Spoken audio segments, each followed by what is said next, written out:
అనగనగా కృష్ణాపురం అనే గ్రామంలో కాంతమ్మ అనే ఒక ముసలావిడ ఉండేది. తనకు ఎవరూ లేరు. తను అడవికెళ్ళి కట్టెలు కొట్టుకొచ్చుకొని తింటేనే కానీ తనకి తిండి ఉండేది కాదు. తనకు పూరే గుడిసెలో ఉండేది. ఒక్కటే ఉండడం వల్ల తన జీవనం అలాగ సాగిస్తూ ఉండేది. తను ఒంటరిగా ఉండేది. తనకి ఏ ఏది ఎలాంటి సదుపాయం ఉండేది కాదు.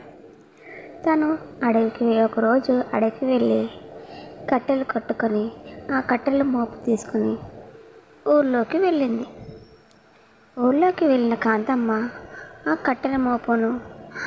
కట్టెలను అంతా అమ్మేసి తను కొన్ని డబ్బులు తెచ్చుకొని ఆ పూట తను తిని హాయిగా ఉంది.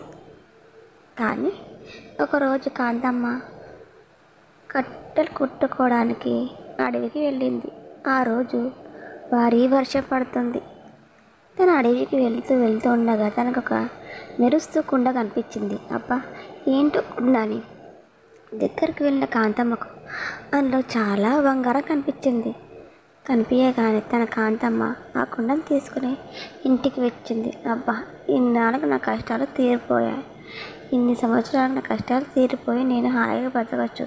ఇంకా కట్టెలు కట్టే అవసరం లేదని కాంతమ్మ ఆ ధనము తీసుకొని ఒక మంచి ఇల్లు కట్టుకోవడంతో కాక తనకు తగినంత పేదవాళ్ళకు సహాయం కూడా చేసేది.